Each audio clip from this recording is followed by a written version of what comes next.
find someone who's gone missing. The devil is in the details. Tell me everything you can.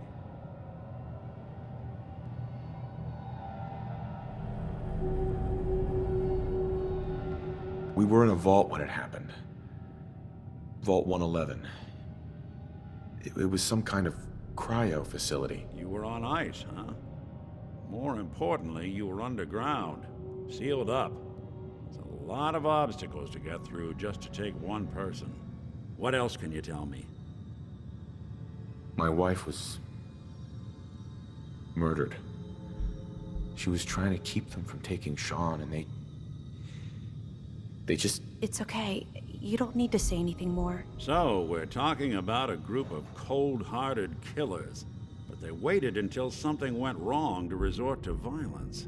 Anything else you remember? We're looking for my son, Sean. He's less than a year old. Why would anyone take him? Good question. Why your family in particular, and why an infant? Someone would be taking on all of his care, and a baby needs a lot of it. Well, that confirms it. This isn't a random kidnapping. Whoever took your kid had an agenda. There's a lot of groups in the Commonwealth that take people.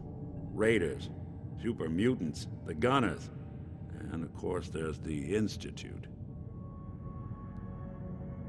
So you think this Institute is responsible? Well, they're the boogeymen of the Commonwealth. Something goes wrong, everyone blames them. Easy to see why. Those early model synths of theirs strip whole towns for parts, killing everything in their way. Then you got the newer models, good as human, that infiltrate cities and pull strings from the shadows. Worst of all, no one knows why they do it, what their plan is, or where they are. Not even me. And I'm a synth myself. A discarded prototype anyway. Either way, I need to find Sean. You're right. The speculation is getting us off track.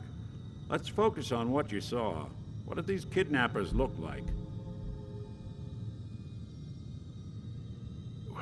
The woman was dressed in, I think it was a kind of hazard suit. The man had some sort of metal brace on his arm. Maybe some kind of improvised armor? A lot of hired guns do that to look tough. The hazard suit is interesting. Not many mercs can afford something that fancy. What else do you remember about them? The man who killed my wife. He had a handgun. I didn't get a clear look at it, but that sound. Could have been a large caliber revolver. Huh. I'm starting to get a clearer picture of the kind of man our perp is. Anything more you can tell me? I'll never forget that voice. Low and rough. Like sandpaper across your face.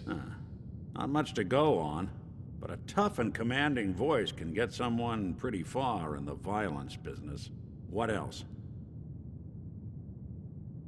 One of them came right up to me.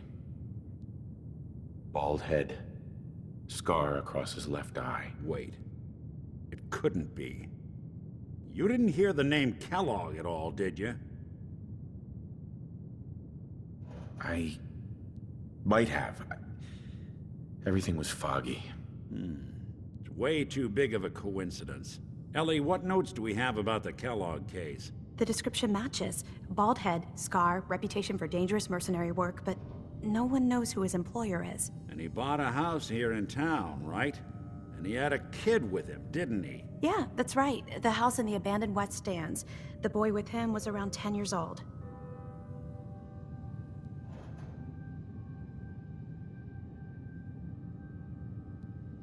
Maybe it's another kidnapped kid. Yeah, either that or he's got a son of his own. Not a comforting thought in any case. Both of them vanished a while ago. Haven't been heard or seen since. Let's you and I take a walk over to Kellogg's last known address. See if we can snoop out where he went. Security doesn't really go to that part of town, but you two should still be careful. I always am.